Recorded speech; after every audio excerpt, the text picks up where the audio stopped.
This episode brought to you by the following patrons: Jeremy, Allie, Shining Donut 911, Nathan, Jennifer with the PH, Joey, Mr. Rage Bomb, Libby, Sneaky Snake, Wes, Dreskel, Kaylee, Aaron, Danielle, the number Jeff, Amy, Tia, Matthew, Dave, Jonathan, Scott, Kate, Isaac, Karoon, and Nick B. And all the patrons want you to know you're loved, you're listened to, and you're a valuable member of this awesome Horror Virgin community. And if you want to hang out with us, please do so in the Discord server or the Facebook group where we hang out daily. We were recording The Burning, and I was wondering, I was like, why am I such low energy? I was like, this movie has the silly energy that I want to make a silly episode. Right. I just feel so low energy. Well, it turned out we all had COVID. Well, you two had COVID. No joke, when I was editing the Burning episode and the My Big Fat Greek Wedding episode for Romancing the Pod. You could tell that you guys had COVID. Yeah, I was like, I don't feel funny. And in fact, I feel just very sleepy. Also, Mikey, in the Big Fat My Greek Wedding episode, or in the My Big... Man, that COVID brain fog is real. I know.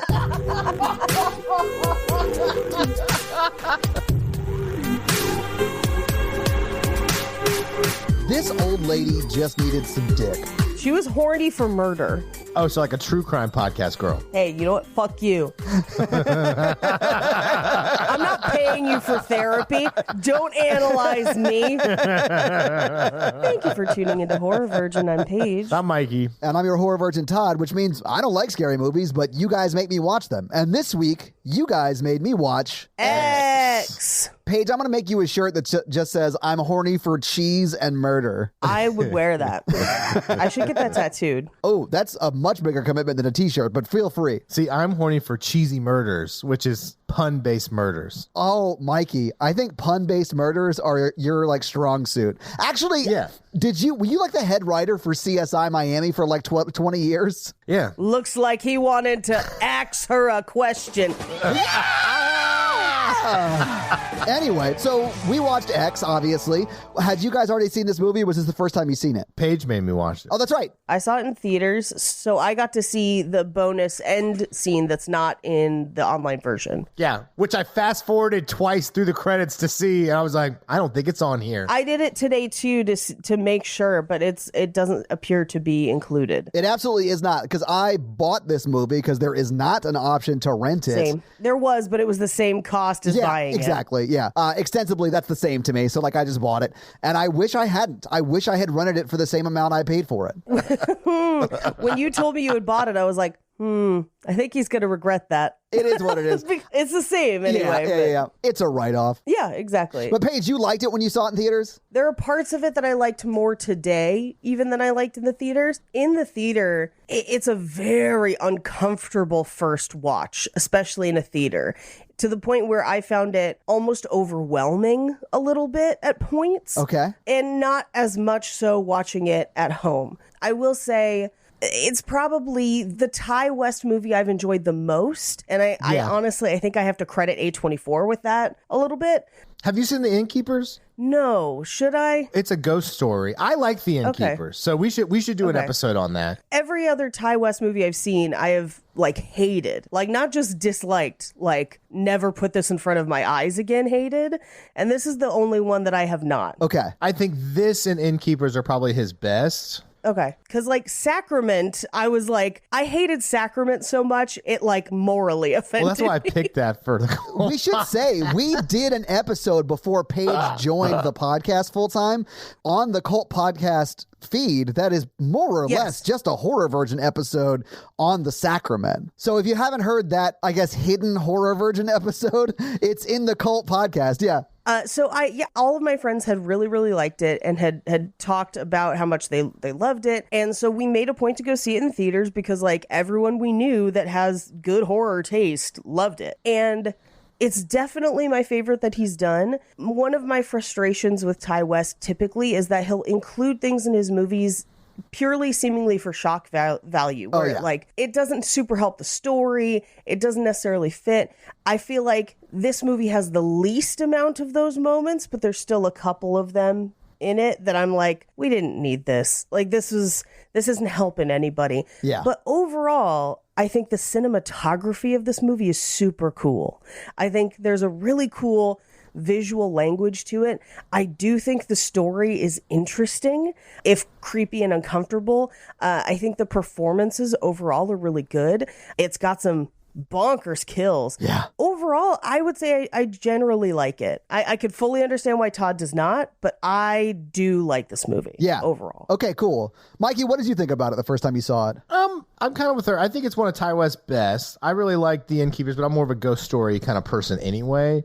I would say that I enjoyed this more than I thought I was going to enjoy it because it seemed more of a classic horror film. I think that's what he was going for. It definitely reminded me of like an homage to like Texas Chainsaw. Oh, yeah. I feel like he took that and was like, I want to pay as much homage to Texas Chainsaw Massacre as I can and not have it be just like a copy. Because I don't feel like it's a copy. I feel like this is a good example of like how you can make a brand new story, but, you know, show reverence to like what inspired you. Of right? another movie. Right. Yeah. And I went into it pretty blind, so I had no idea what was going to happen. I thought it was super interesting, some of the choices he made.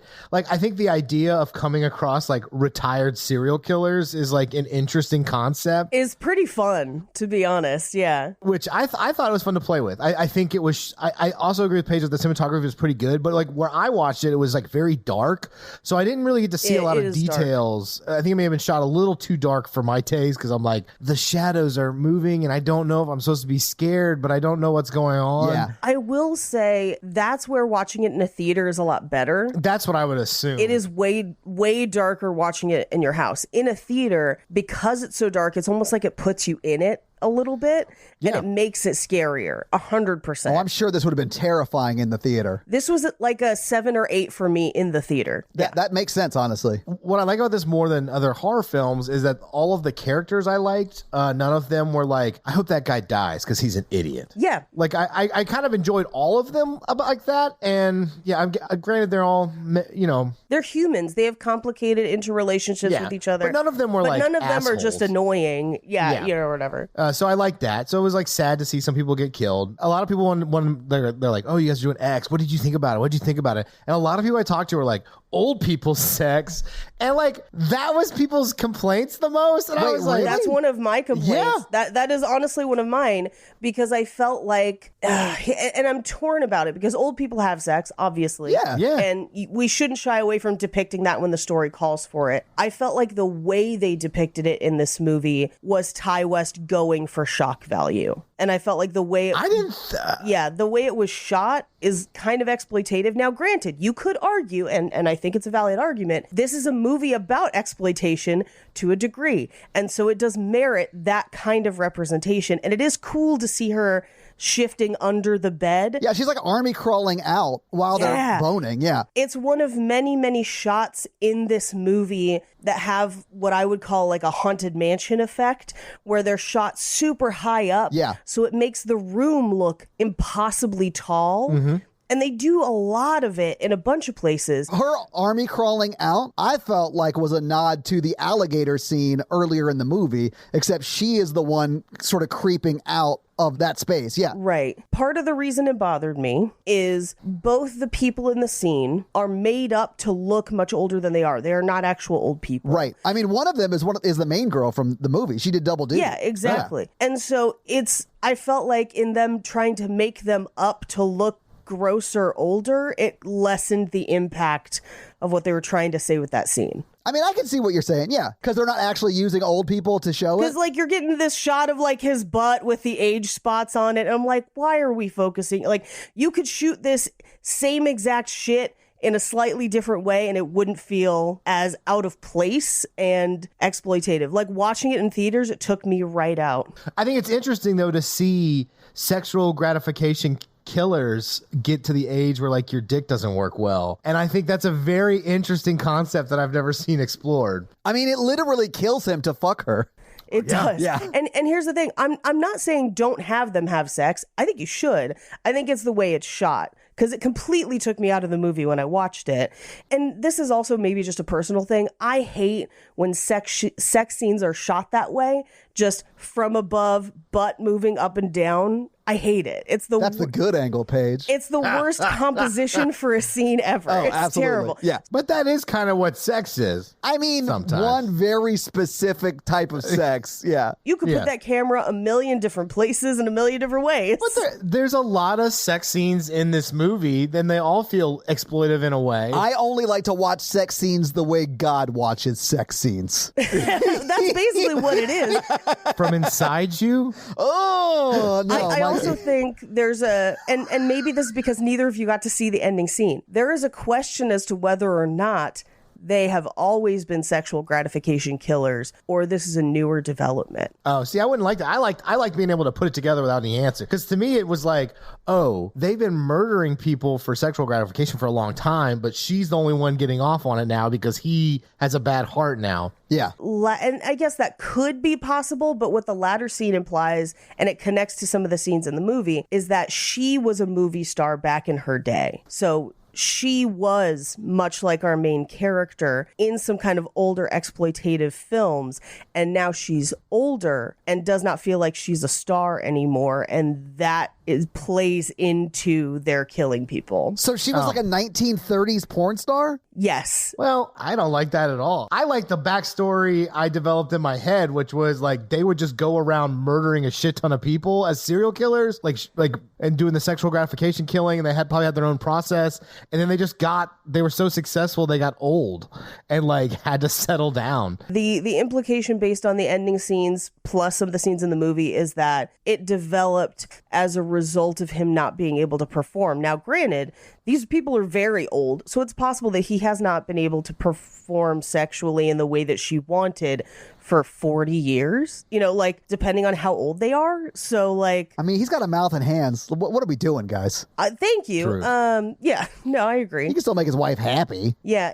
We know that from the movie, we know that this is at least their third or fourth batch of people, but we don't know anything before that, technically. To me, that's less interesting than like a successful serial killer career and like what happens when you age out of sexual gratification from killing people. I think it would be impossible to last that long killing that many people, especially because they would have been doing it when they were young. I think in the past it could have. Yeah, maybe. In the 1930s, when she was a porn star and he was her manager, they definitely could have got away with it. Yeah, like they were traveling around the country from like the 20s to the 50s or whatever, or the 60s. Hell Well, yeah. we know they didn't travel because they've had that farm since she was a movie star. You see it in the ending scene. That's why I don't like the end. I never saw that. Well, you don't get to choose. You didn't make the movie. I did. The movie I saw, it wasn't included on. So I saw what they... Well, it's because you didn't get your ass to the theater. The director wanted it there. It wasn't there for me. So like this, that's not the movie I saw. But that is the movie that was intended, and it's the movie that the bulk of people who saw this movie saw, because most of them saw it in theaters. Well, then I think it's shittier than I was thinking.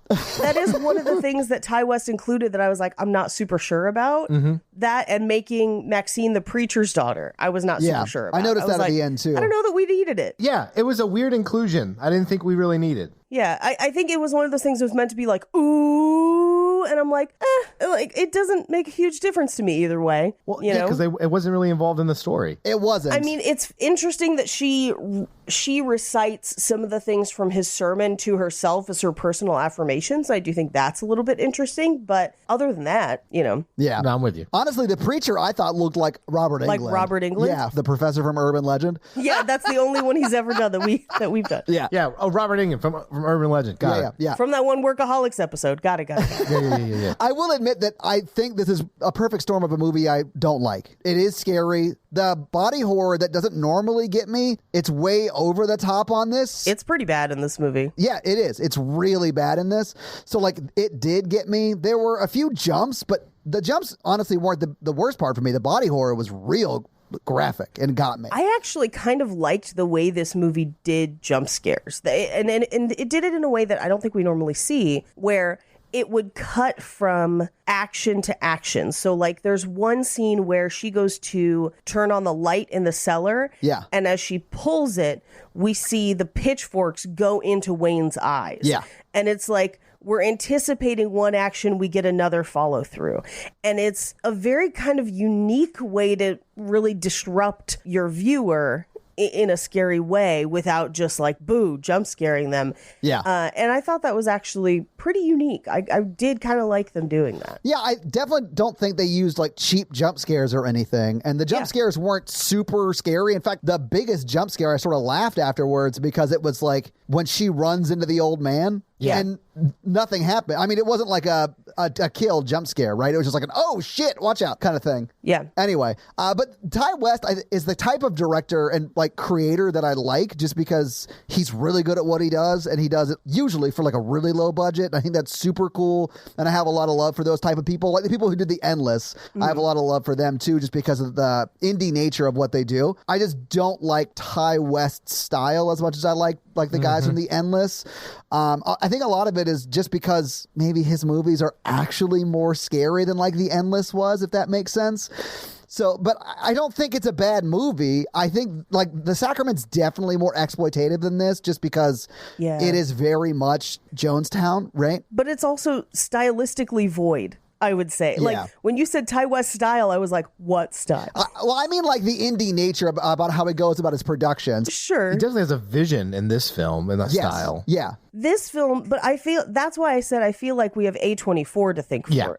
I think he definitely feels like he went to some sort of film college between this and a couple of his other ones in this. Maybe. I mean, that is what it looks like. Innkeepers is kind of, I like the story and I like the scares, but it's kind of like stylistically, it's like, this is a movie. That's what all Ty West movies feel like to me, where it was like, we pointed a camera at people. What more did you want? Now, this movie also shares like half its crew with Hereditary. And they actually do some similar camera work to Hereditary, especially working in shadows. And that layer of just amazing camera work on this movie makes all the difference. And it made me overlook some of the kind of smaller Ty Westisms that I'm like, I don't super love that, because it was made so well. Yeah, honestly, I was surprised when I saw who was the cinematographer on this, because it's not the guy from Hereditary. It's someone that Ty West has worked for worked with a bunch. But all the producers are people who also worked for. But the cinematographer is a guy named Elliot Rocket, and he's done this. He's done Mr. Mercedes. He's done The Innkeepers, Mikey. He did Cabin Fever 2, Spring Fever, which Ty West also did. It's terrible. He did House of the Devil. So like he has done a lot of Ty West stuff, and I have not really liked the way that Ty West stuff was shot, but this I feel like is a lot better than that. So I wonder if it's just the inclusion of those A24 producers that really I sort of like Mikey said, sort of sent them to like filmmaking college on set. I also think that a lot of what we're liking was done in editing. That could be too. Yeah. Like whenever they're taking some of the porn shots to make them look like it's shot on like Super 8 or I think it's 16. I think it's 16, yeah. Yeah, that I think is mostly done in editing. So I think there's parts of this that like, you know, there are other hands involved, and that's what kind of makes the parts better, the whole more than the sum of its parts. Because Cabin Fever 2 is so unbelievably bad. Like that would be a bonkers episode. It's worse than the first one. That is which is hard believe. To say. Yeah. But Paige, I do believe you. But one of the things I really loved about this was the opening shot in this movie. It is like shot through a door frame. Yeah. But because it's dark, it looks like it was shot on 16 millimeter. Yep. And then as the camera comes out, as they're pulling up, it reveals the whole frame. And I bet in the theater, that shot was cool as shit. Like that kind of shit I love. It was cool at home. Cool as shit. Dude, for as cool as this movie is at home, it is a spectacle in the theater. Like, if you ever get a chance to see this in a theater, even if you didn't love it at home, go see it in a theater. Yeah. Because this movie was truly shot for a theatrical release. Yeah. There's so much cool shit they did. You can kind of see it when you're watching it at home, but in a theater, it was like in your face. It was pretty cool looking. So you guys want to talk about the movie scene by scene? Let's break it down. Let's do it. Yes. So we open on some pretty cool logos. It's A24, so you know it's about to get freaky. And as Todd just described, we have that opening shot in the doorway where we can hear the cicadas. Cicadas, yeah, we have them down here. My husband says cicadas, and I don't know if that's an accent thing or whatever. I'm sure it is. I'm sure it's a regional thing. We call them cicadas here in Nashville. Yeah. Anyway, we have a shot of a farmhouse, and we watch as the police pull up to the house. Yeah. The cops get out and they start to survey the damage, and it is a bloodbath. It's crazy. Like sheriff literally picks up a sheet, and we don't know yet, but that's the woman who gets her head run over. Yes. So like he looks at that and he's like, ugh, and then he walks in the house and it's like blood streaks everywhere. It's nuts. Yeah, it's crazy. And then one of them pulls him aside and he's like, get a load of the basement. Yeah. And we haven't seen what's in the basement yet. We will see it later. But what we haven't seen yet is that there is a dead person chained up in the basement. And we will find out that it is a missing person that they've been looking for via the milk carton, even though that is an anachronism. So I remember you talking about how that bothered you because it didn't happen until like 84, right? Yeah, 84. And this is 1979. It bothered me in the theaters, but I did the thing of like, oh, fuck it. If that's the worst, if that's as bad as we're going to get. So we cut to a close-up of someone cutting lines of cocaine on a mirrored countertop in a strip club. As she pulls her head back, this is Maxine. She rubs the rest on her teeth, and Wayne interrupts her. He says, go easy on that stuff, will you? They say too much of a good thing.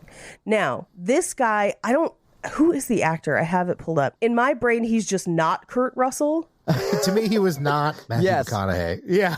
Martin Henderson is his name. He was in Smokin' Aces and The Ring and a few other things. For some reason, he had a very Kurt Russell energy to him in my mind. I don't know why, but... Is it because he walked around in his tighty whities for half the movie? Potentially. It was more of an attitude thing, and he's not like a great dude, but he's also not a villain, which I think is really interesting. No, I honestly feel like he gives some pretty decent advice to the cinematographer of the porn shoot. You end up kind of liking him in a weird way. Yeah. Oh, I don't know, man. They did that cinematographer dirty at the end. I mean, I was just like, ooh. You mean the way he dies or the way he gets... Like, how do you mean they did him dirty? Who did him dirty? It is her choice. Yeah, and it's up to him. He should have voiced, I am uncomfortable with this. I think we would break up if I don't think I can handle this. Here's the thing. He could have. He may have. It's still her choice at the end of the day. So absolutely it is. Yeah. But I mean, there's nothing wrong with him communicating that, hey, if you do this, I'm not going to want to continue to be in a relationship with you. And that's fine, too. And if she still wanted to do it, that's fine. Because it is her choice. Right. But Mikey, I understand what you're saying. He died brokenhearted. Well, everyone dies. So it doesn't matter. But dying sad is like extra dying. No, it's not. It's like dying twice, It's like dying twice, Paige. And he didn't die sad. He died vengeful. He was about to leave them all there with no truck and no van. True. With the murderous old people. Well, he didn't know they were murderous old people, but still, he was stranding them there. He found out. He fucked around and he found out. Anyway, so he interrupts her doing cocaine and they kiss. So we find out that they're kind of a couple. And he tells her that they need to get a move on because time is money. He leaves. She stares into the mirror and just says, "You're a fucking sex symbol," and then walks out the door.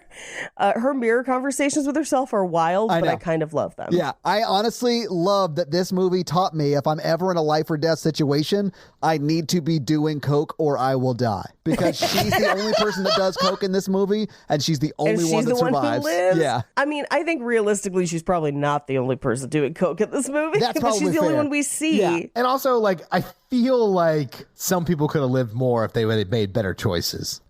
Yeah. I mean, I feel like a lot of people make really dumb choices in this movie. The only guy who I feel like just didn't see it coming and like had no choice in the matter was the vet. Yeah, Vietnam vet. He was my saddest kill. Yeah, I was just like, Jackson. He's just he wanting gets done to dirty. help. Yeah. He's also a pretty nice guy. He was like seriously trying to help the farmer. He was trying to help. And even Brittany Snow's character at one point tries to help Pearl, the old lady. Was that Brittany and Snow? then gets killed trying to help her. Yeah, it was Brittany Snow. Yeah. Well, and the vet is Kid Cudi, Mikey. Yeah, it's Kid Cudi. It's his first movie. Yeah. First horror movie. I'm like blown away. But good for him. Yeah. I mean, absolutely good for him. Do you see how much dong he was slinging? Dude was Thunder Gun Express. Like, hanging full dong. Almost as much as Fisher Stevens. As teenage Fisher Stevens. So we cut to the back of their strip club. We do find out that it's called Bayou Burlesque in Houston, Texas. I love the mural on the side of it. I loved that mural. Well, did you notice what was depicted in the mural? Because this is a little A24 special, a little bit of midsummer sprinkling on this film.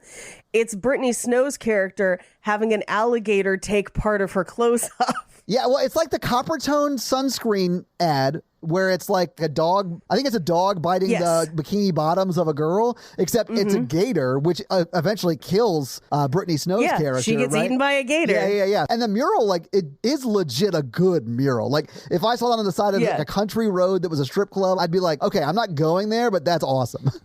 There's a handful of different places that in the movie that foreshadow people's deaths. Things that they say or things that they do, and this is one of them. And Brittany Snow looks kind of like a 1970s Marilyn Monroe. Sort of, yeah. The last thing I saw Brittany Snow in was Pitch Perfect, and like she's like straight up naked in this movie. Like her vibe in this movie and Pitch Perfect are wildly different. I forgot she was in Pitch Perfect. Yeah, she's in Pitch Perfect 1 and 2, I think. Oh, that's right. She's the one whose voice gets lower. Okay. I mean, I don't know. There's like 3 women in Pitch Perfect that look like Brittany Snow to me. So like, oh no, she was the one in the shower that she hops in the shower with Anna Kendrick. That's right. I remember that scene. Mikey remembers. Anyway. She does have a lot of teeth, Mikey. You're right. I that makes sense. I did not recognize her in this film, so that should tell you something. But I bet if it was Anna Kendrick, you woulda. I have a friend who also really like digs smiles, and Anna Kendrick is his number 1. She has a very pretty smile. Yeah. But could that person identify teeth independently of the face? Listen, I'll have to ask Kyle, but I doubt it. I think that's just Mikey. Anyway, so they all pile into a van that says plowing service. Love it. Which I love. The little nods to that kind of stuff are very funny to me. And they pull out of the parking lot and start to drive away. And as they do, the shot pulls back. There's a lot of drone work in this movie. Yeah. And we see that this strip club is in the middle of like an industrial factory park. Yeah. Like it is the saddest, dreariest strip club ever. And we get across the screen in real cool bicentennial font, 1979. Yeah. Which is, it's the most 70s font. Red, white, blue, stars, whole nine. Yeah. We cut to inside the van. They start passing out scripts, and we meet the cinematographer and his girlfriend who's holding the boom mic. And they call her Church Mouse pretty much this whole movie. They call her she's Church quiet. Mouse for most of the movie because she's quiet and she stares at people. Yeah. But her name is Lorraine, you know, like the Warrens. But they start kind of talking about their movie and what they believe is the history, or the future, I should say, of the porn industry. And here's the terrible thing. Wayne is not wrong. Because he's like, I think this home video market's about to revolutionize the sex movie industry. And I'm like, you're absolutely sir, right. Actually. You are correct. Yeah, it's a shame you're dead because you are a visionary and you are 100% right. Yep. And they're all talking about kind of how much money they're going to make when they're famous. And my favorite is Brittany Snow, who's just like, I just want a house with a pool so I can float around with my knees up and tan these titties. And I'm just like, goals. Yeah. Goals. Honestly, same. Right? Yeah. Same. All of that sounds amazing to me. I'll tan my titties. I don't care. Would love to. So we cut to a rest stop in the middle of nowhere, and the name of the rest stop is a callback to the Innkeepers, but I'm not as familiar with the Innkeeper, so I didn't see it. I just found it in Fun Facts later. I mean, I haven't seen it since like 2012, so this kind of went over my head. But they go inside and they get groceries. Now, one of the things that super grossed me out in this movie is they get uncut bologna out of the cooler, and then they're slicing it later, but they're slicing it like pretty thick. Y'all have never had thick bologna? Oh, no. Mikey, no, I have not. That sounds like a texture nightmare for me. First off, if you are going to have thick bologna, you got to fry it up. You got to fry up your thick bologna. Well, okay, that's a different story. Because I do love me some fried bologna, and sliced slightly thicker and fried, I could see that. That's what I'm talking about. Got to get one of them bologna steaks, medium rare. Mm-hmm. Yeah, because they're just slicing it off and putting it on white bread. There's no warm, frying going thick on. Bologna. That sounds so disgusting to me. Not warm, but you got to make it cold, and then it's good to go. Ugh. Yeah, no thank you. It's like meat jello. Mm-mm. Ugh. Oh, you mean like when I'm flaccid? Is it like that? Hang on, Mikey. Should you go to a doctor? Yes. Like in general, like people should go to doctors. I guess that's fair, yeah. But you should go for your bologna-like dick. You do have the right to be an attorney. Not all jokes are bangers. Babe Ruth didn't hit 300 or whatever. He was also drunk and high most of the time. So, like, what's your excuse? Also chubby. So as Wayne and Maxine are walking through gathering their groceries, we kind of get a little back and forth about what their relationship is, what her goals are, and kind of who everyone else is. This is where we find out that RJ's a college student and that's why he took this job. Yeah, he's the Paige of the group. What? The film student. Yeah. Yeah. Yeah, I mean, you have a collection of film cameras you legit went to and graduated from film school. Like, yeah, this is definitely you. I mean, that's a bummer because it's not the fun death. Wait, which one is the fun death? I mean, his death is my favorite death. Really? Honestly, I'm going to take Howard's death. I think Howard might have the best death. Which one is Howard? Okay. That's the old man. You get to have sex with the person you love one last time, and then you get surprised by a person you shot coughing up blood, and you die of a heart attack instantly. Yeah. We've all been there.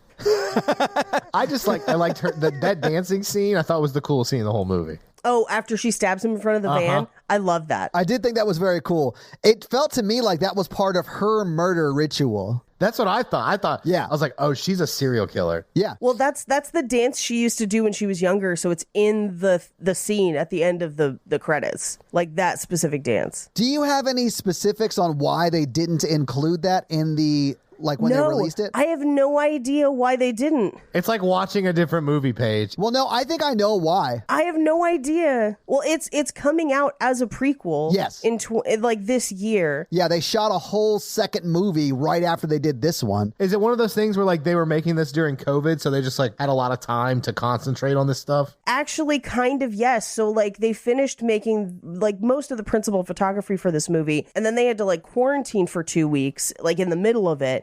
And Ty West wrote the whole prequel movie in those 2 weeks. Then had the main actress, Mia Goth, stay in Australia or New Zealand, I'm sorry. Yeah. For an extra 2 weeks. And they shot a trailer for the prequel movie. That's what shows at the end of the credits of this movie when I saw it in theaters, was the trailer for that prequel. Yeah. But now you can't find it fucking anywhere. I looked online when you guys said that it wasn't on your copy, and I couldn't. Yeah, they didn't leak it online. They took it down, which makes me more mad because they didn't include it on the home release. I know, and I don't really know why. I think it's because they've already shot an entire like prequel to this, and some of that stuff they want to keep for that and not show it to everybody. Yeah. But I mean, that's literally just speculation. So like, could very well be wildly wrong. Yeah, I don't know. Anyway. This is also in this scene in the little mini mart is where we find out that Maxine is like, I'm ready. I want to be famous. I want the high life. I'm driven. Yeah. I'm gonna do it. She's going for speed. Like she's gonna do it. But also, we also find out that the reason that they have come to film in this county is because property taxes went up. And so money went further. They were able to basically rent a place for less money where people wouldn't ask questions because they needed the money. And it's very interesting as they're talking about this in the store where he's like, some people get real weird about sex. And you see the cashier just bristle. Yeah. You see her physically get real weird about sex. She viscerally reacts. Yeah. It's really interesting. We cut outside to where everyone else is, they're filling up the van with gas, but they're also filming it as part of the movie. And Brittany Snow turns to Lorraine, aka Church Mouse, and she's like, your little boyfriend's cute. You help him with all his films? And she just says, sometimes, yeah. And then she, in an attempt to make conversation, just says, is that your boyfriend? And points at Kid Cudi. And Brittany Snow just goes, sometimes, yeah. Which I thought that was pretty funny, yeah. But this is also the first place that we're kind of establishing that this whole group of people that we're traveling with the exception of Church Mouse, is a little more sexually free as far as like who sleeps with who and who's dating who. Yeah. Very different. And Church Mouse is maybe not ready for that. That isn't what she signed up for. And it's taken her a little by surprise. Yeah, I think she does a really good job of portraying how uncomfortable she is by it at the very beginning. Yeah. They do get a really hilarious shot of Kid Cudi filling up the car where it looks like his dick. I loved it. That was pretty fun. I thought that was pretty funny too. And I like that Brittany Snow was like, if you shoot it from the top down, it'll look like he's filling it up with his dick. So RJ, the cinematographer for their shoot, does that. And then you show it pan up and Kid Cudi's like leaning back, mouth open. Like, it's so funny. As if he's pissing. Yeah, It's great. It's so funny. So Yeah, great. I loved it. This is also in the store. So we've already seen the preacher on TV at the crime scene at the very beginning of the movie. Now in the general store, we see that same preacher on TV as well. And it becomes kind of a almost like a musical cue in the movie, which I find pretty interesting that they use it that way. He did something very similar in The Sacrament, and it's just not as effective in The Sacrament. Well, in The Sacrament, are you referring to the tapes that Jim Jones would play or the Jim Jones character? Yeah. I did notice that they were doing that similar thing with the evangelical preacher, but I don't know. I think it works better in this movie. Yes. Yeah, it's way more effective in this movie than it is in The Sacrament. Yeah. Yes. So they hop in the van. They get back on the highway. There's a bad wreck where a semi-truck hit a cow. Yeah. And as they kind of make their way around it, it's full red asphalt. Like, it is chunks of cow. Like, that cow exploded across the front of that truck. Oh, yeah. And you see it on the front of the truck, like the headlights broken off. There's like guts all in the grill of it. And then as they drive past it, There was the driver just sitting there with that sign that says, "Eat more chicken." I did like that the driver just had a shovel and was shoveling cow guts onto the side of the Off road. to just the side of the road. That's good cow, man. You just don't want that cow away. Hey, there was a part of me that was like, butcher it, asshole. But then there was another part of me that was like, why is that the trucker's job? Like, shouldn't this be animal control? Yeah, I also had that thought. I'm like, whose job is it? The cow owners, probably? I actually don't know whose job it would be. I mean, I know in like Nashville, there are crews that clean up roadkill and stuff. Like that's their job. They go out and do that stuff. But like for a rural town like that, I don't know if it's like the sheriff that does it or I don't know. I don't know. I bet the sheriff got there and he was like, I got a shovel in my trunk, but you hit it. You got to move it. You couldn't shovel it all, though. It's 1,000-pound cow. Oh, I mean, once you get the guts over there, you do have to like get a team of like 8 dudes to drag the rest off the road, right? You got to get a chainsaw and get those ribs prepped. Yes. If I learned anything from Sebastian Stan, you got to chainsaw it up. Yeah. Get the brisket. You got to eat that cow's ass. Yeah. The rump roast, Mikey. The place where the aliens core out their bodies when they leave them dead. Just me listening to weird podcasts? Cool. No, I listen to them as well. Podcast? What the fuck's a podcast? It's a dying medium, Mikey. You wouldn't care. So I'm too cool to care. Oh, man. I think you think it comes across that way. I have no idea how it comes No, across. I honestly do feel like it's genuine for you. Like, People are like, are you listening to podcasts? I'm like, I'm listening to audiobooks because I'm a man of culture, unlike you swine. oh, wow. I've only successfully listened to one audiobook. I don't know why. I can't get into it, which is crazy because I do this. But I just really like reading, and so I still read. But the one audiobook I listened to was Clanlands by the Sam Hewen and what's the other guy's name? Purely for the accent because they read it. And I'm like, I'll listen to him talk all day. That is like ear porn for you, Paige. Yeah. Thank you, Audible, for giving it to me for free. That's an ad right there. Yeah. They're not paying us for it. I'll send them a bill. Do you guys want to listen to some ear porn? Go to Audible. See, this goes back to like my Shark Tank pitch is to just have dudes with hot accents read audiobooks of romance novels. Like, that's all I want. I mean, that already exists. No, it doesn't. Most like trashy romance novels don't have an audiobook. He peeled back her flower petals gently and pushed his piston in very, very slowly. I don't know why a bunch of audiobooks have like old ladies reading them, which is fine, I guess. I want like Henry Cavill reading them. Like, I mean, I'm sure Henry Cavill's too expensive, but like someday. I'm trying to think of my sexiest accents to do for your audio porn. No. I did love that Mikey's sexiest accent was Confederate Ouija board general. It's me, a throbbing member. Yeah, it's a me, your lover. I like to stick my penis in your vagina.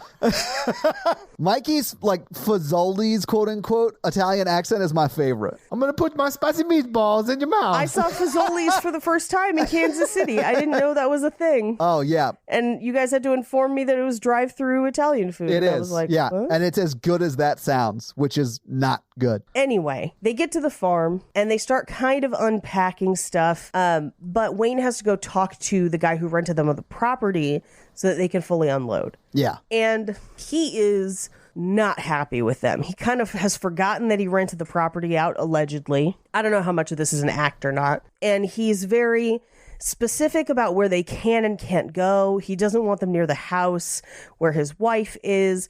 He wants them out of the back building, keeping to themselves and keeping quiet. Yeah. And he doesn't like the look of them. the whole time. So as they unpack the van, Maxine looks up and she sees someone in the top window of the house. It's Pearl. We haven't met her yet.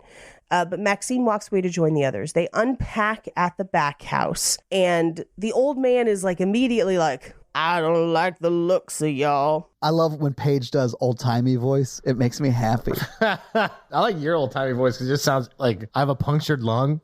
Yeah, my old-timey voice is just Deckard Cain from Diablo. Like, stay a while and listen. Like, that's my old man voice. You have the prospector with the prospector voice. Yeah. There's gold in them hills. My sister, for a while, was a voice, and she still does voice acting from time to time, but one of the ones she got back in college was on a show called Phineas and Ferb. Yeah.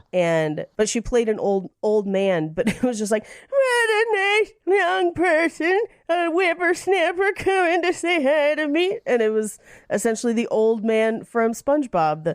What a nice box of cereal. Yeah. Anyway, this old man is like, I don't like your promiscuous ways. Yes, I'm from the South. I'm aware of how they are. Yeah, exactly.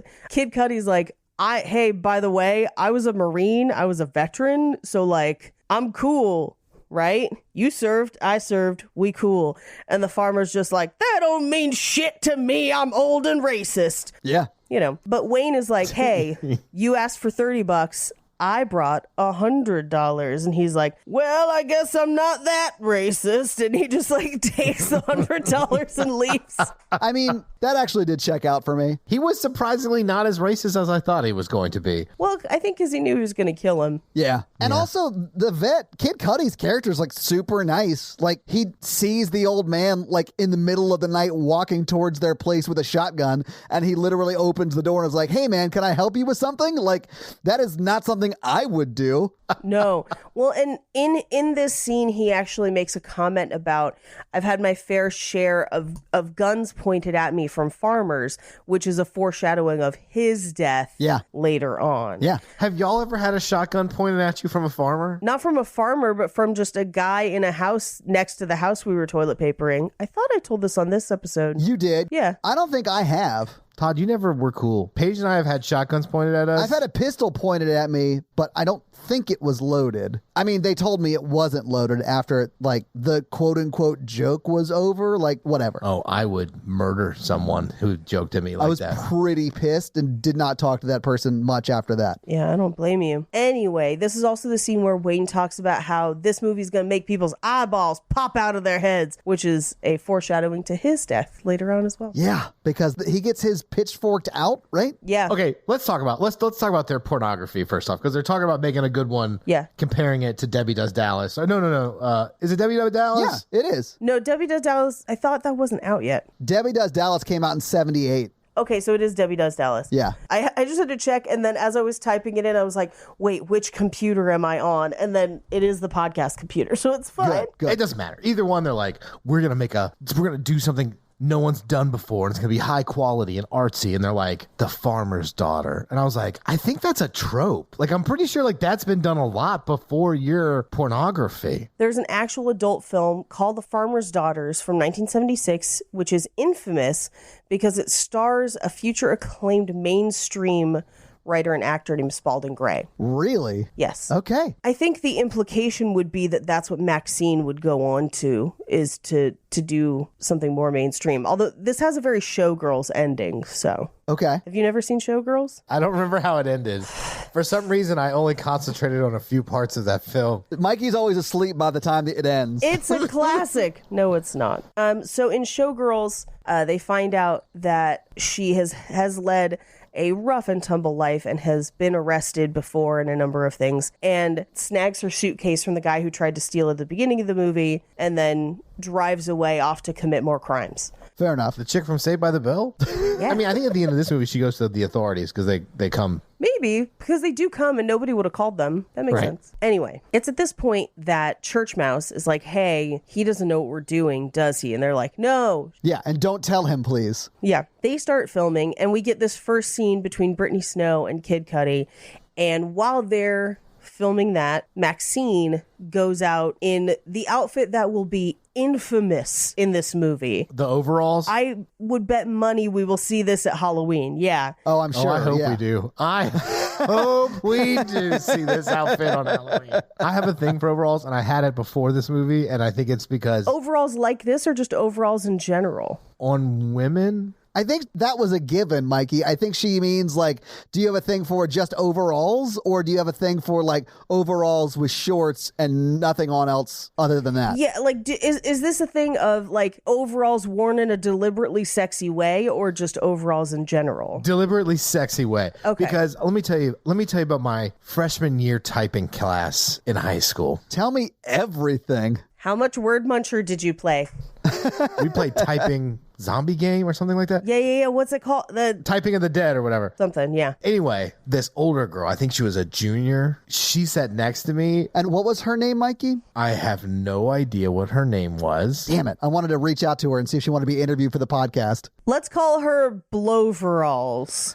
And like, I don't know if she was flirting with me. I mean, at the time, I was just, who the fuck no? I was just a kid, like, Yeah. So like, she was very nice to me, and she always wore these overalls. And since then, it's just been a thing because she would wear very tiny shirts underneath the overalls, and like we'd always be like talking and laughing and stuff. And I don't know, I was just had a huge crush on her, and like ever since then, overalls is good. Mm-hmm. I have a very similar story, Mikey, except she was in my same grade. We had Algebra 2 together, and I sat behind her in class. Her name was Amber. But no, I mean, we didn't date or anything. I was too nervous to ask anybody out at that point in my life. I did not feel comfortable dating until I was 30, so I get it. Yeah. I had no idea overalls were so sexual for you people. I am being very vulnerable here to say that I have a thing for them. Interesting. That later in my adult life, I had that fantasy. It happened to me, the overalls. Dear Penthouse, I never thought it would happen to me.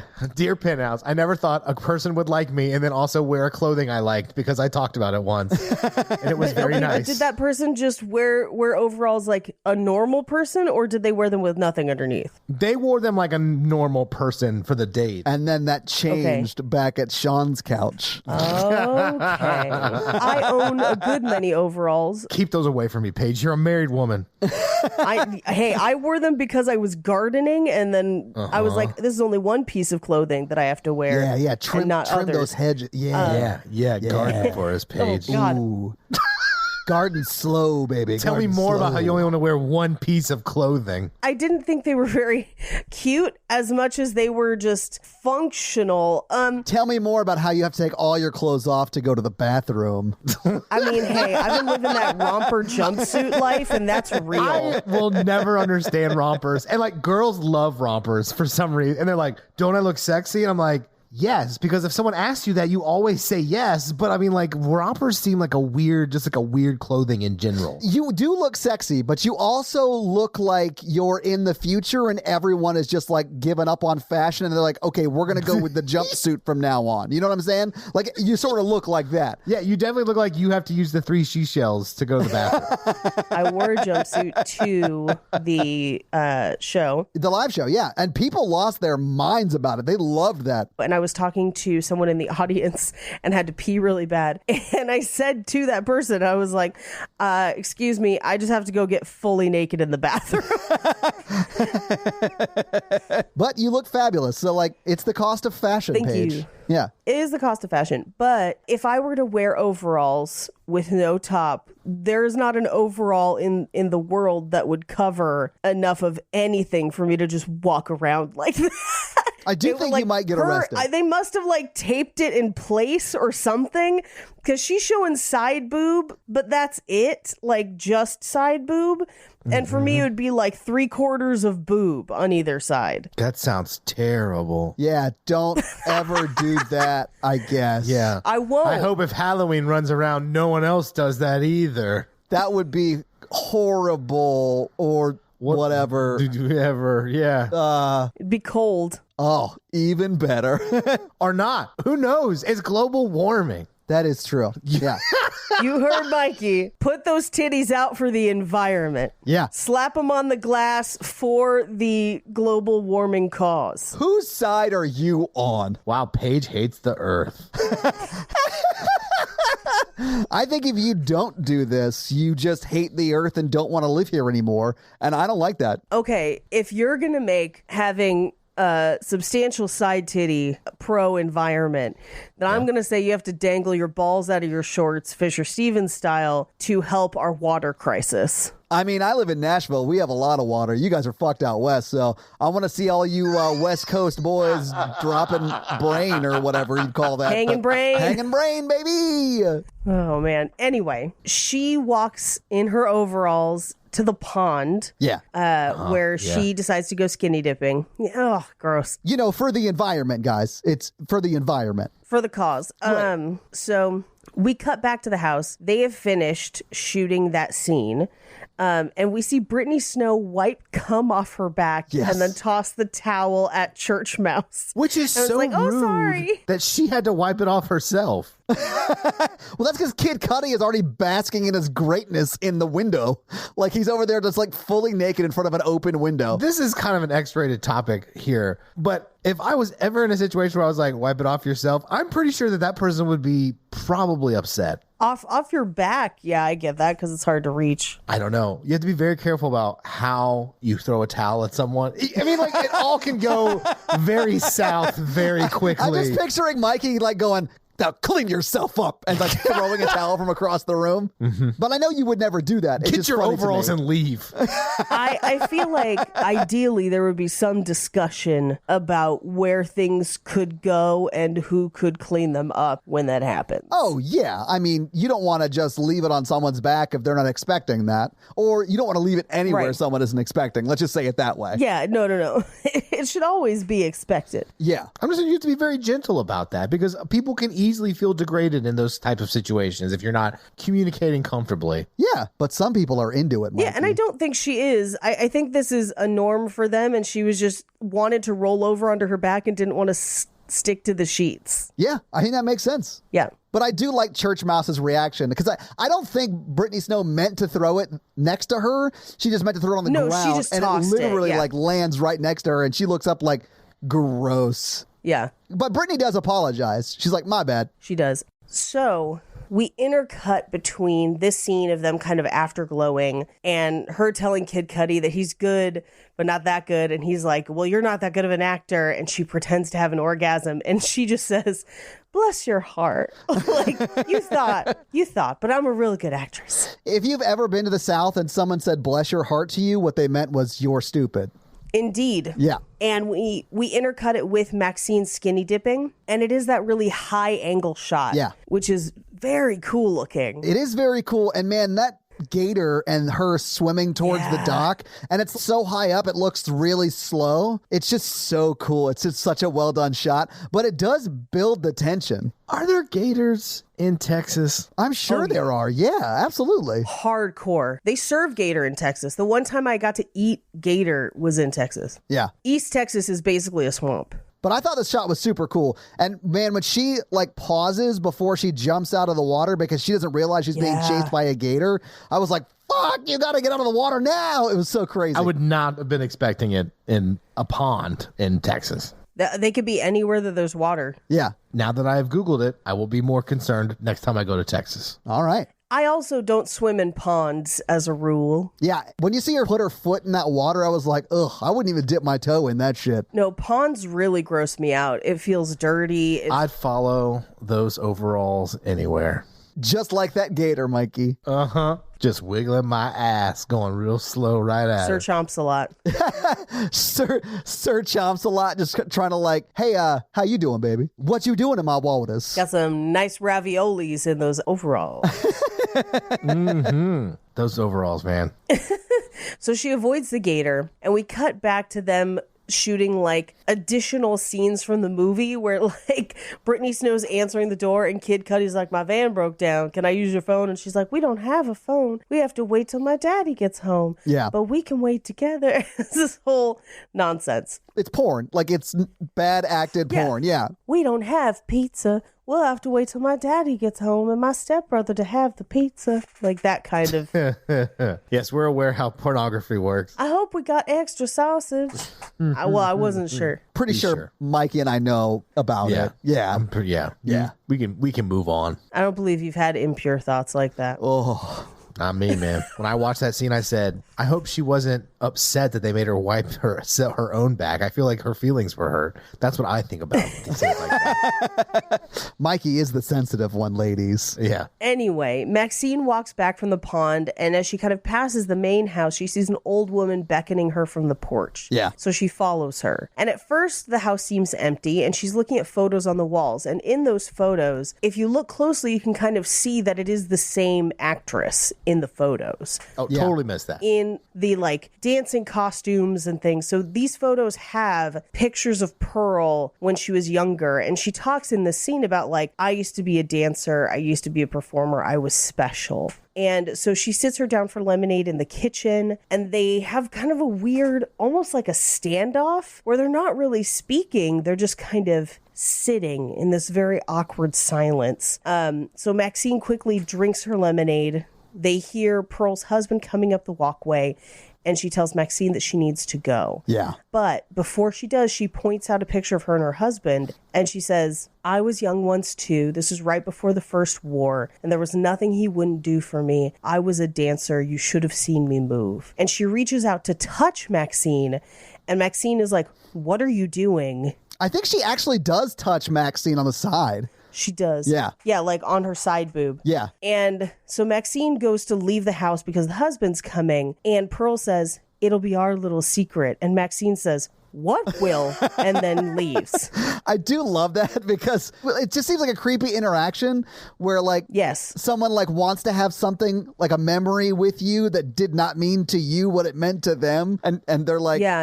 I'm glad we shared this. And you're like, what? Shared what? I made you a painting. It's sexual and violent. Yeah, like, you know. It was a gift, Todd. I don't know. I feel like this person probably just needed therapy because, people get older. And while you may be a dancer or a performer, like, there's, your career has peaks and valleys and retirement and, Well, and also her husband implies, and I don't know that we see a ton of evidence for this in this movie, but he implies that she gets confused after dark, which would suggest like an Alzheimer's or a dementia or any number of disorders that cause sundowning. That's what I thought at first, but then I think he was lying. I think he was lying too.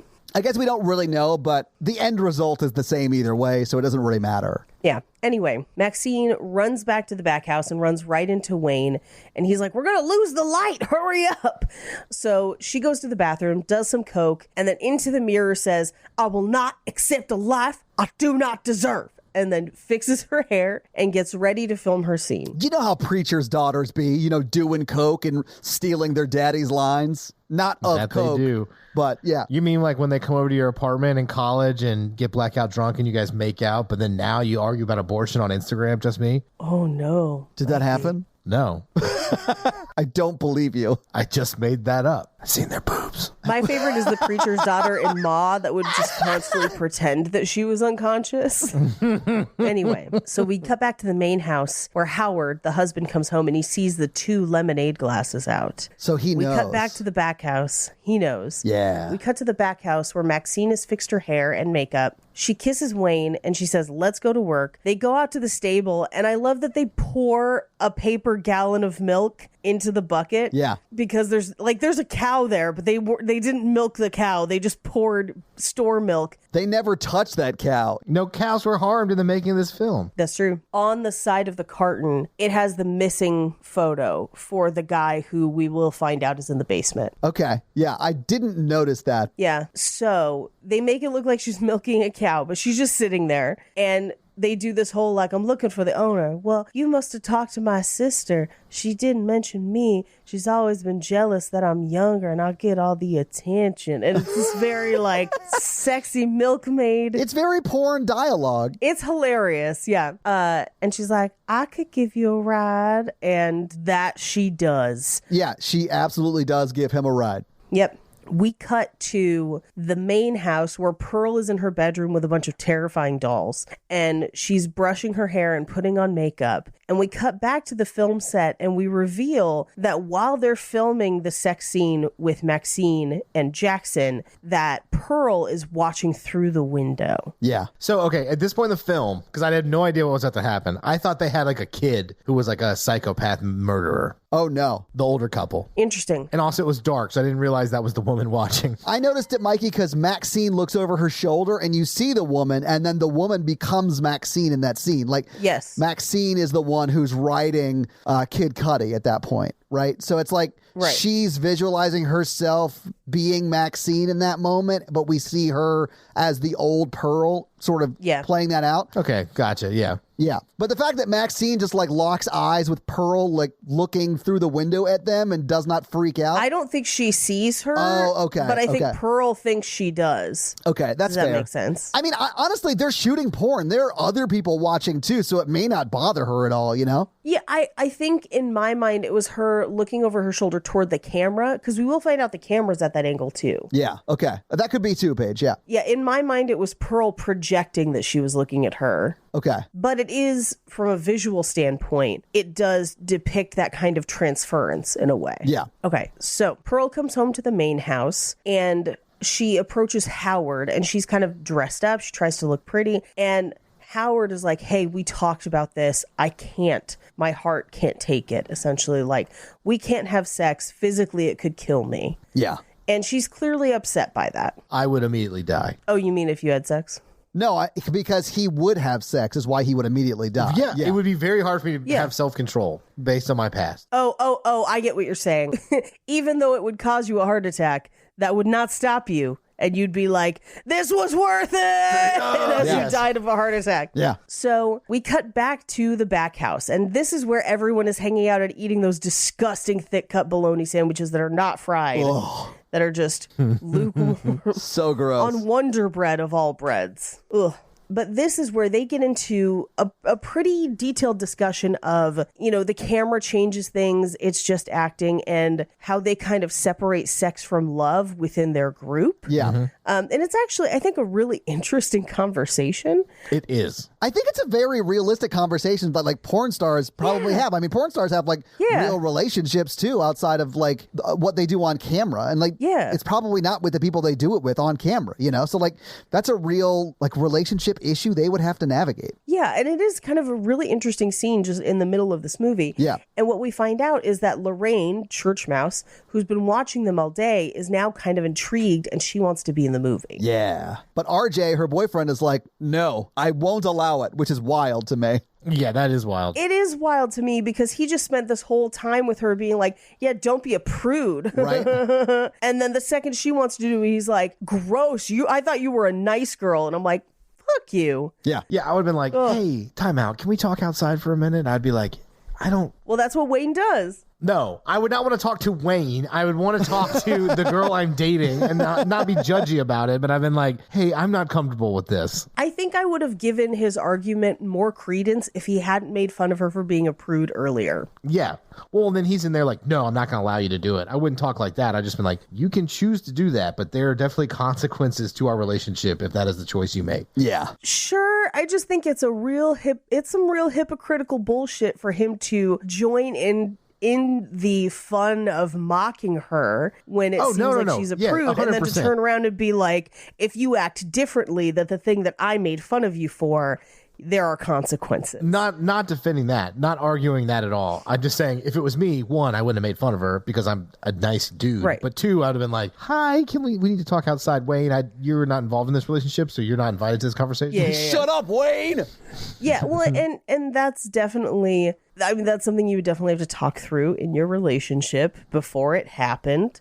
And hey, some people can't hang. I like that's going to be a problem trust-wise for them. To each relationship their own. I totally get that, though. I think it would be hard for me to be okay with that. Yeah. But if she was going to eat him on camera, I think I'd be fine.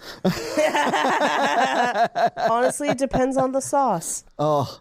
Anyway, he loses this argument, and she's going to do it. Oh, he absolutely does. Yeah. He does. And I do, there's a line in this because he does end up going outside to talk to Wayne, and he says this thing of like, she's not like them, she's a nice girl. And Wayne kind of was like, I'm gonna stop you right there, like, how dare you? And for a hot second I was like, that'd be kind of nice if Wayne defended all of them of like, hey, they each get to choose. There's not a judgment call here. Yeah. Like, this is, just her choice. But instead, Wayne just goes, none of them are nice girls. And I was like, ah. Like, he does the opposite of what you want him to do. yeah. Wayne's like, all women are terrible. I can't believe I have to be the one to explain this to you. I was like, oh, Wayne. I do like that he, at one point, gives tips, like relationship tips to him where he's his like, 2 rules to dating a younger woman? Yeah, 2 rules. Yeah. Never let a good woman out of your sight and never bring up her weight. And I was like, honestly, Wayne, yeah. Like, those are pretty decent rules. Paige, Wayne did not get where he got in life by being dumb. Yeah, that's true. I'd like to argue that. Wayne was killed in a farmhouse in the middle of Texas. That is true. Yeah, because he walked out there in his underwear with no shoes. Yeah. He is pretty dumb. You're right. It reminded me of, is it Ready or Not, where she falls in the like cellar of the barn and has to climb up and has that hole in her hand? Yes. Oh, yeah. Anyway, so she does do the sex scene, although we don't see it. It is not shown on camera. But we cut to later that evening. Everyone's asleep except RJ, who's crying in the shower. So he gets out, he grabs the keys, he takes off in the van and gets to the front gate. And the whole time he's like, I'm going to show them, I'm going to leave them here. And as he's driving, Pearl is in his headlights and he has to stop before hitting her. And it's fucking terrifying. It is really a jump scary. scare. And it is pretty freaky. It scared the shit out of me, honestly. Well, and he tries to help her and he's like trying to get her to get out of the road. And she's not really responding. And then she just out of nowhere fucking stabs him. But before all that, she like gets up in his like neck and like nuzzles him. Like a cat. Sort of, yeah, like a cat. But she is like longing that like sort of human connection that she can't get from her husband. And he is, of course, sort of grossed out by it because he doesn't know her, and also she's like super old. Right. And he's not into it, and that's fine. And then he's like, get away from me. And then she's like, oh, you don't want this? Then I'm going to murder you. And she stabs him in the neck, like, I don't know, 95 times. Like, when she's on top of him stabbing him, it's so brutal and gross. Ugh. Her whole demeanor changes as she's stabbing him. It's almost like she's gaining, like Mikey suggested in the beginning of the movie, she's gaining sexual release from killing him. Yes. Like, there is definitely a sexual component to it for her. Yeah. And then she gets up, covered in his blood. Now, after she stabbed him, the blood has splattered on the van lights so that the whole lighting of the scene is red. Yeah. Which is actually pretty cool. And they're also playing Fear the Reaper, which I thought was great. Oh, yeah, Blue Oyster Cult. Yeah. So she gets up and starts dancing to some routine that we have not seen that is clearly like in her brain as he basically bleeds to death in the moonlight. Yeah. So back in the back house, Lorraine wakes up and notices that RJ is gone. So she starts kind of looking for him through the house. She doesn't see him. She goes outside.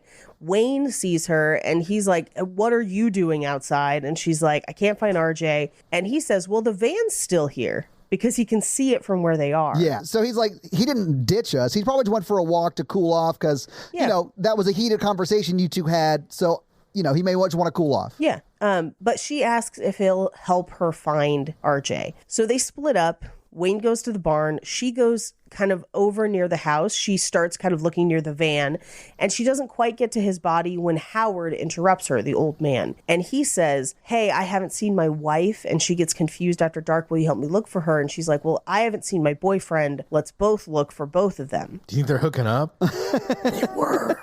But like, she murdered him for it, you know? Yeah. Anyway, we cut to Wayne out in the barn, and this is where he gives his, like, he's calling out as if he thinks RJ's in the barn, and he's like, never let a good woman out of your sight and never mention her weight. And then he steps on a nail, and I do like that he pulls it out, tons of blood, and he's just like, God damn, I'ma catch tetanus from this shit. And the line delivery on it is bonkers. Yeah, I thought it was crazy that he was walking around in just like the tidiest tighty whities ever. Like he didn't think to go put clothes on to go search for RJ. At least flip-flops. Well, and it's Texas. They got snakes and shit. They got gators, baby. Like I would not do any of that shit. Like Texas is not known for gators. I think, Mikey, you learned that they are. But I do love that when he steps on that nail and pulls it out, he's like, RJ, if you're in here, you better help me. Like he's like still yelling for RJ in the barn. I loved it. Well, and as he's yelling, he sees at the other end of the barn, there's light coming through a few holes in the back barn door. Yeah. So he goes to look through them, and we intercut between Church Mouse in the front house with Howard. He puts her in the cellar and is like, hey, can you go grab the other light? It's down by the tool shed or tool bench. Yeah. And as she goes to turn on the light of the cellar, we see Wayne looking through those holes in the barn, and he gets a pitchfork through the eyes. Oh, yeah. Yep. You could say that Wayne is in pain. Looks like Wayne found a fail of hay. Anyway, Lorraine goes down into the cellar. She finds the other flashlight, only to find that she has been locked in the cellar. She runs back down the stairs. She turns on the light, revealing that there is a dead body in the cellar, basically chained to the wall. Yeah, at first I thought it was RJ, and then when they reveal RJ is still outside, that's when I was like, oh shit, there's other people, or at least one other person that we did not know existed until right now, and I thought that was cool. Right, yeah. So, meanwhile, back at the house, Kid Cudi gets up because he's heard rustling and talking, and he looks around, and he doesn't kind of see anybody, but as he gets up, he tells Brittany Snow to go back to bed. He goes to the door, and this is where Howard has approached the back house with his gun and tells him that he's looking for his wife. Yeah. So he says, let me get my skivvies. I'll go help you find her. Because once a Marine, always a Marine. He's super nice. Yeah. He's super nice about it. Also, I thought this like scene was crazy because he's like naked at the fridge, which is fine. Like they're shooting a porn. Everyone's seen him naked. Like that's fine.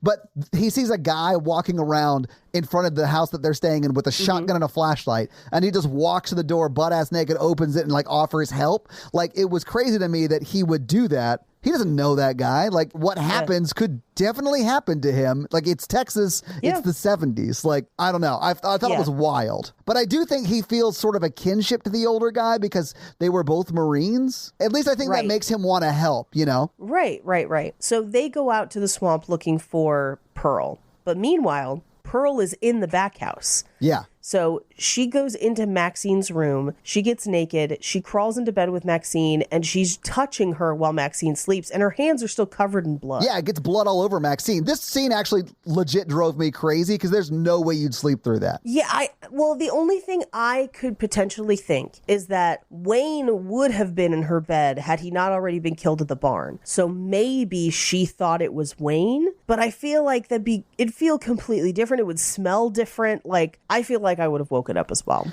Although I do feel like Wayne's the kind of guy that would come back to bed with sticky hands. So, like, maybe you're onto something there.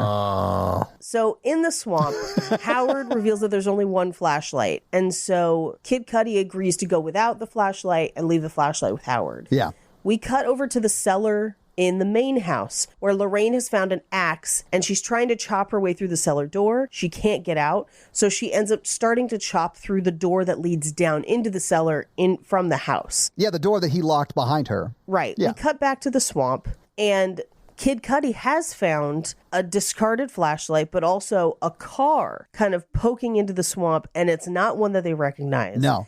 And that's when he runs back into Howard and he says, your lady's not in here. Like, she's not in the swamp. And this is where Howard kind of lays out what's going on, where he says, I can't give her what she wants anymore. And you are just traipsing around, enticing my wife. Like, you're tempting her, getting her all worked out. Yeah. And at this point, Kid Cudi's like, oh, he's crazy. I need to like remove myself from the situation. But before he can, he shoots him just straight in the chest, like literally blank. Gun against the chest, point blank. Yeah, it's quick, so I just felt bad for him. Of course. Not that he should have died slow, but I just meant like it was surprising. Yeah, that probably would have been one of the quicker deaths, which I guess is a kindness, but still it's terrible. Well, yeah. I mean, it is a shotgun, so... Oh, but point blank, though. Like, yeah, he's probably immediately dead. Yeah. Back in the back house, Maxine rolls over and opens her eyes and realizes it's Pearl and understandably freaks the fuck out. Yeah. As you would. Absolutely. Yes. Because she's still covered in blood, too. Yeah, but it's also someone that you didn't expect to be in your bed, touching you. Terrifying. Yeah. Scary regardless. Blood, only worse. Yes. Oh, yes. I was about to say, but blood factors into that makes it worse. Yeah. Yeah. It absolutely does. You're right. Like, what's worse than a stranger in your bed touching you? A bloody stranger in your bed touching you. Exactly. Yeah. So her screams wake up Brittany Snow, one room over, and Brittany Snow rushes out to the hallway to see what's going on, and naked Pearl just walks past her in the hallway. Yeah. And Maxine is just like, she was in my bed touching me. Meanwhile, Lorraine has now chopped through the door in the main house and is trying to get to the doorknob that's keeping her in the cellar. Which made me mad because I was like, why don't you chop closer to the doorknob? Oh my God, thank you, Mikey. I was thinking the same thing. Yeah. I was like, there's two carve-outs in this door and you picked the farther of the two. I mean, it looks better for the shot because she has to reach really far over. That's why they did that. Across. Yeah. Because Howard comes home and uses the butt of his shotgun to break her hand against the door. Dude, and it looks like they're actually hitting her hand. Like, it is brutal. It does look Yeah, I hated this part so much. Hand horror is not for me. It's mangled. Yeah. After, because you see it in a couple other shots, and she has compound fractures on at least two of her fingers. Yeah, it's like they're bent in weird angles, and yeah, it's terrible. I hated it. Oof. Yeah. Anyway, he says, stop screaming. No one's coming for you. And then he sits down in the living room and turns on that preacher on the TV. Yeah. Back in the back house, Maxine does a bump because I'm pretty sure that she's ready for violence at this point. Which I think is understandable. Yeah. Brittany still realizes that Kid Cudi hasn't come back. Neither is Wayne, and neither has Lorraine or RJ. So she goes out kind of looking for people in the swamp. She sees Pearl on the dock standing naked. And so she puts a blanket around her thinking that she's like an old woman who needs help. Like she explains her grandma had trouble, and so she's used to it. Yeah. She even thought about being a nurse because of it. Like, I really thought that it was sweet of her to do this. I mean, knowing what we already know, you're like, don't get away from her. What are you doing? This is a terrible idea. But like, it is sort of sweet. Right. But in her mind, she's just like, it's a confused old lady. Yeah. She needs help, whatever. Yeah, absolutely. Pearl does not need help. She calls her a whore, cusses her out, and then pushes her into the pond, where Brittany Snow is immediately eaten by multiple gators. Yeah. And then Pearl just over her shoulder goes, bitch. And I kind of love it. Yeah.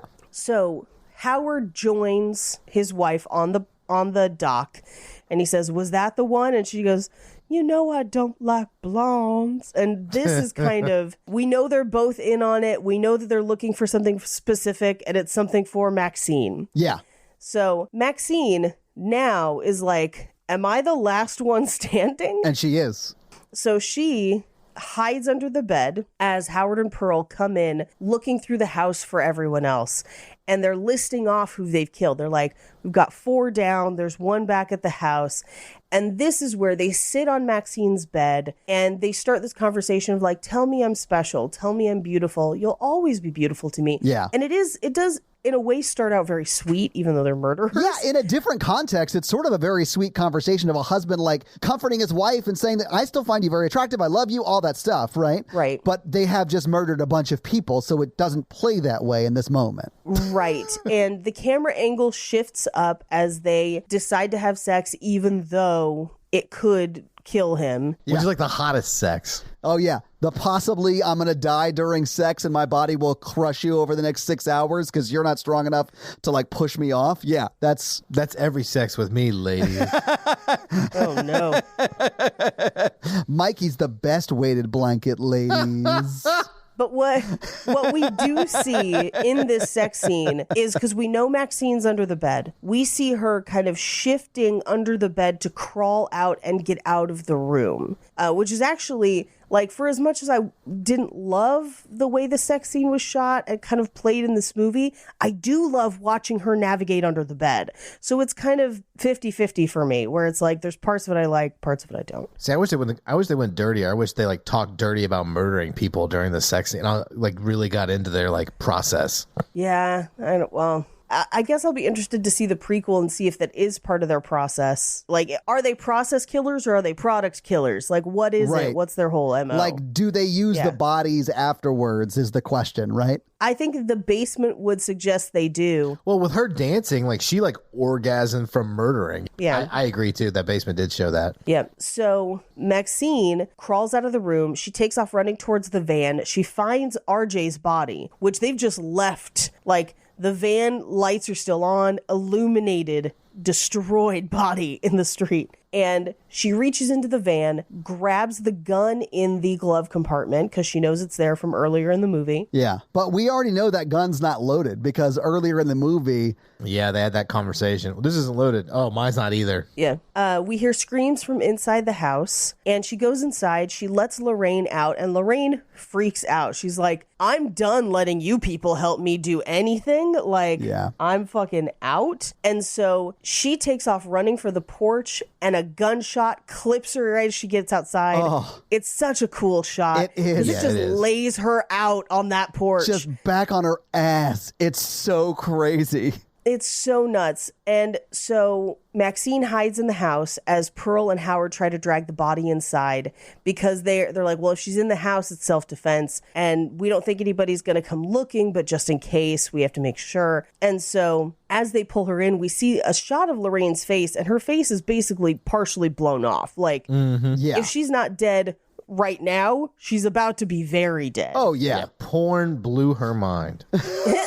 And she kind of coughs up some blood, which, again, she could already be dead. It could be a reflex, like, you know. But it startles Howard so much that he has a heart attack and is actively dying. So Maxine takes this as an opportunity to advance on Pearl with the gun. And Pearl is like, help, he's having a heart attack. And Maxine's like, I don't care. Like, she literally says that. I love that. She was like, I don't give a fuck. I need out of here. And she like tries to shoot Pearl, but there's no bullets in the gun. There's no bullets in the gun. Yeah. So Pearl angles the shotgun to try and shoot her, but doesn't account for the recoil. The shotgun glances to the right. It ricochets off a mirror and hits Pearl along with the recoil, knocking her back onto the porch. Dude, Pearl goes like, it's like that shot in Django Unchained. Like, she flies out of that front door. I was like, that is hilarious. Yes. So Maxine grabs the keys to the truck. Yeah. And she walks out where Pearl is dying on the ground. She's like, I broke my hip. My hip. She leans down to her and she just says, shh. Yeah. And as she walks towards the truck, Pearl yells, whore, after her. So Maxine gets in the truck, backs over Pearl's head, and then drives back over it and just says, it'll be our little secret, and then drives away. Yeah, it's such a brutal kill. Like, the squish of the head when they show it, it's so, I hated it so much. It's rough. And they do kind of compare the preacher inside who's talking about divine intervention and Maxine, who that ricochet saves her, basically. And so she's like, divine intervention, praise the fucking Lord, and then drives off into the sunset after doing a bump off her hand. Yep. We cut back into the house where we see the preacher on TV and we reveal that Maxine is his daughter. We cut to the next morning where the cops are outside and they say, well, what do you reckon happened? How the hell should I know? Which I think is a great response. Yeah. I honestly would have probably ended the movie at that. Yeah. That's what I would have done. How the hell should I know? But instead, one of them finds a camera and he's like, what do you think's on it? By the looks of everything, one goddamn fucked up horror picture. Which I think that's a cool ending too. is a callback to, it's a pretty cool ending too, because it's a callback to earlier in the movie when RJ is like, I'm not making a horror movie. Yeah. And that's the movie. So having seen the movie and we talked about the movie, what do you guys think about X? I liked it. I still really like it. I think Todd hated it and he's scared to talk openly about how much he hated it to us. No, I mean, I was very open that I didn't like it. Yeah, even when I watched it, I was like, Todd's not going to like this, but I do think this is a good movie. I think that's the that's point fine. of the podcast, You don't like though. horror Like, movies. That's the whole point. That's the whole point. Like, I think if you like horror movies, this is one you should see. I just don't like them because they scare me. And this scared me. Like, I was actually really shocked at how much the body horror affected me in this movie. In the theater, it was really intense. It's real brutal just watching it at my house. I would also say if you're someone who maybe has not enjoyed Ty West movies in the past, this is one to try. I mean, of the two, sort of 2.5, if you include his contribution to VHS, Right. This is my favorite of the 2.5 that we've watched. Mm-hmm. I mean, I'm happy with it. I hope he keeps growing as a filmmaker and keeps going in this direction. I don't know. This seemed way more purposeful than I think anything he's made before and like thought out. Yeah, I agree. Well, and I think that's what has frustrated me about some of his previous films is there's always like a grain of something that could be cool and it's just not fleshed out enough or it's not given enough depth. And I think this one, it really kind of is, and it's given the like true camera work it deserves. Yeah. Like if every Ty West movie after this was like this, I'm in. Like I will forgive everything I said. But so far, this is the only one I've seen like this. So Okay. So, Paige, do you have some fun facts for us? I do have some. Well, hit us with your fun facts. Porn star X-rated fun facts. So the title of the movie refers to the X rating used by the MPAA from 1968 to 1990, which meant that a film was only suitable for an audience aged 16 or older. Eventually, this becomes NC-17. It gets broken up into like rated R and NC-17. Sure, yeah. Which, to be honest, this movie is rated R, and I am kind of shocked. Now, like, I think I've yelled before on the show about how the rating system is bullshit anyway. You have, but it's worth mentioning. Yeah, it's worth mentioning that the amount of nudity, swearing, and gore in this movie should technically qualify it for NC-17. I would have absolutely still seen it if it was. It doesn't, I don't care about ratings. But just, it tells you the difference when a major production company or a distributor is involved. Like, if this movie did not have the backing of A24, I feel like it's almost impossible that it would have gotten an R rating. I think it would have absolutely been NC-17 or unrated. Yeah. But anyway, and here's the thing, an X rating is not the end of the world. There are a lot of very, very famous movies that were originally rated X that are, I guess, now considered rated R or now considered NC-17, like Clockwork Orange, Last Tango in Paris, Midnight Cowboy, Fritz the Cat. A lot of those movies were originally X, and then when the rating system changed, then it changed. Now, the weird thing about an X rating is it becomes associated with porn, and it becomes kind of a mark on a lot of those films where they can't get shown because theaters that didn't show porn wouldn't show anything with an X rating. And in 1990, they discontinued the X rating and replaced it to NC-17. But NC-17 is trademarked and couldn't be self-applied. So you had to go through the MPAA process to get NC-17. Okay. So that's still a barrier to having your movie shown in theaters. But it also meant that films that did not go through the MPAA could still apply X if they wanted to. Oh, okay. Oh, gotcha. Interesting. So this is the second time the actress Mia Goth has appeared in a movie really centered around sex. Previously, she was in Nymphomaniac Volume 2, which, by the way, if you have not watched Nymphomaniac Volumes 1 and 2, never has a movie about sex included so many lectures on fishing. I swear to God. Have you not seen it? No. You wouldn't think that they could make a movie about sex boring, but they did. They succeeded. It's very boring. Yeah. Well, congratulations, I guess. Sure.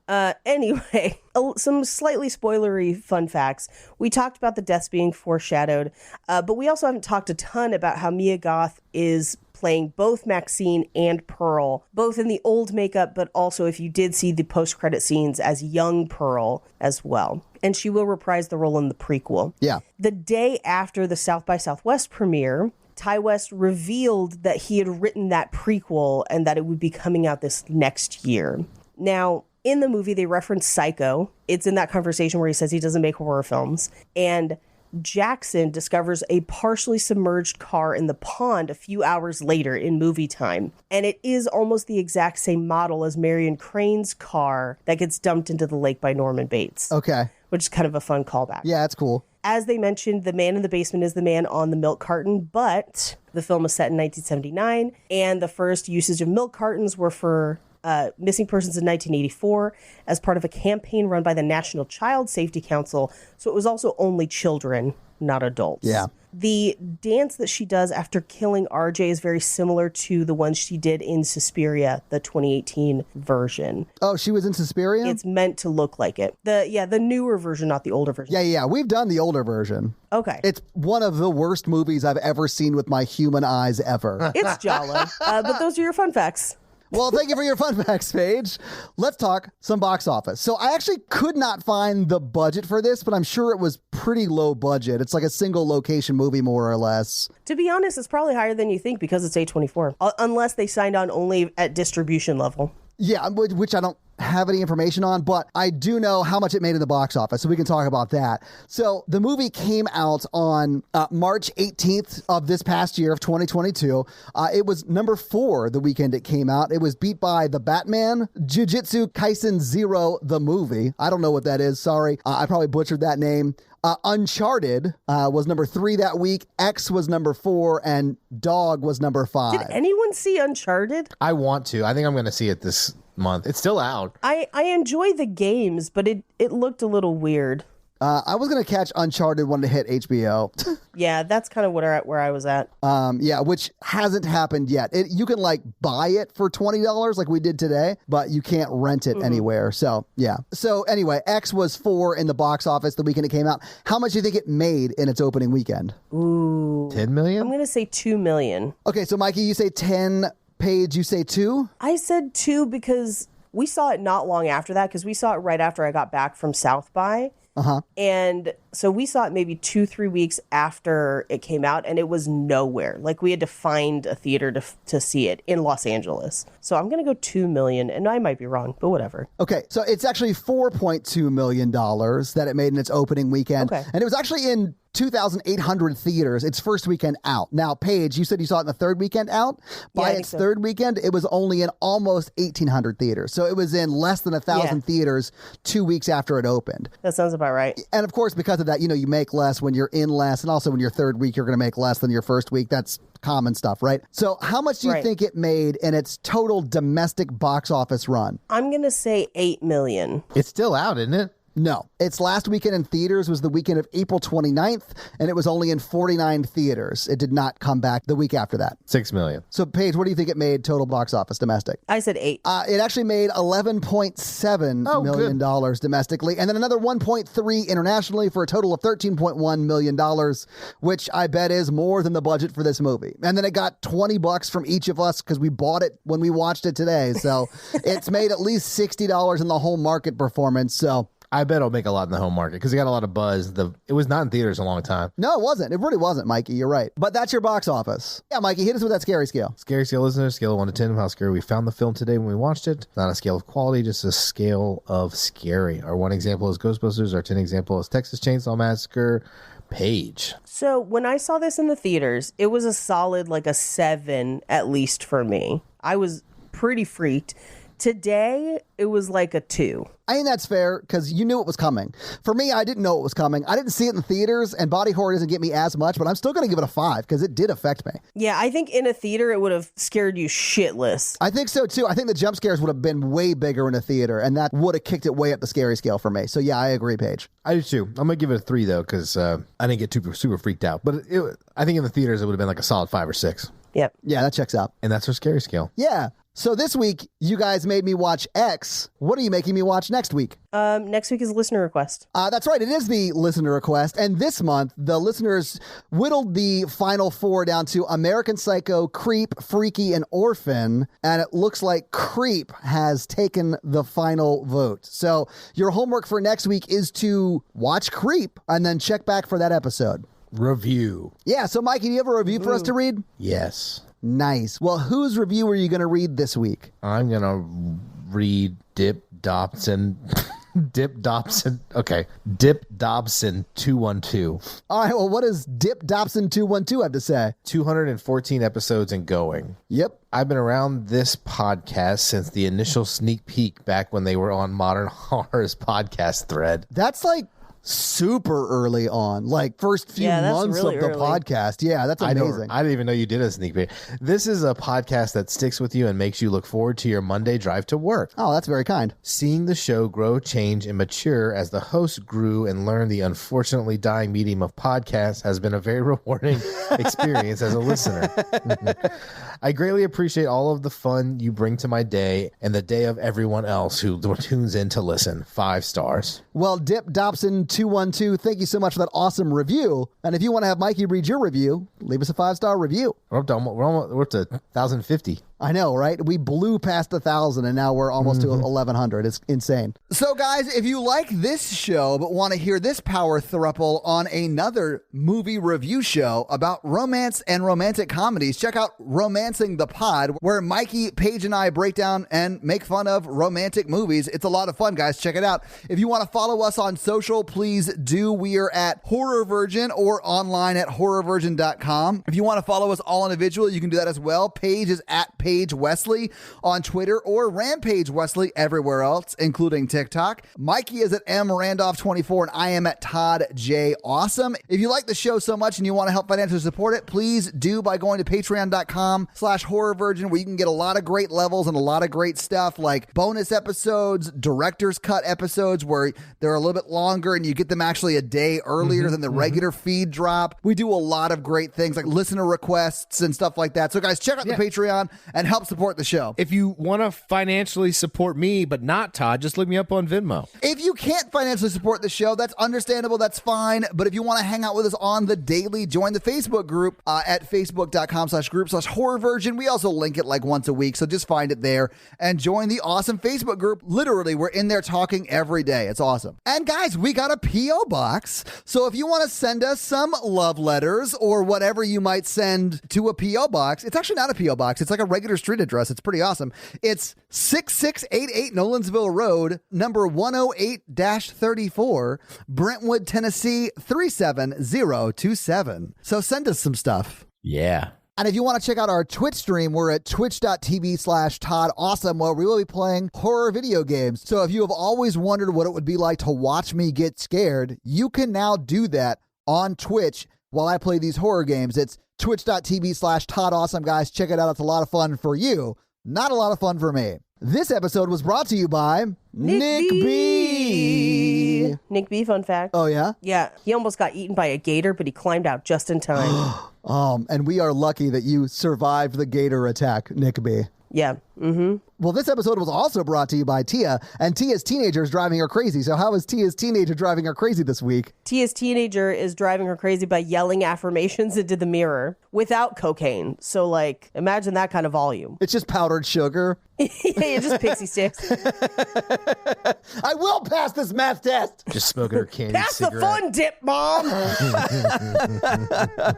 Well, this episode was also brought to you by the number Jeff, and Jeff wants you to check out his podcast, Kissing Jessica Jones, where each week they break down one of the following Marvel TV shows, and that would be Agent Carter, Jessica Jones, and WandaVision. So if you want to listen to a breakdown podcast about any of those 3 shows, listen to Kissing Jessica Jones. This episode also brought to you by Jonathan, and Jonathan sent us a video that he would like us to watch. Are you guys ready? Yes. Let me share my screen. And you know, he normally sends us spooky spider videos, but this time he just wants us to see if we can guess which Pokemon this is. Oh, I'm going to be terrible at this. I don't know any Pokemon. Me too. Okay, Mewtwo. Oh, wow. Okay. So he just rickrolled us is what just happened. Oh, well, that's very mature. Let it play. Yeah. I do love this song. I do love that he also chose Chaos this week. He didn't choose to scare us. I'm down. Yeah, I love it. It was also a pretty short rickroll, which I'm here for. Strangers to love. You know the rules. And so do I.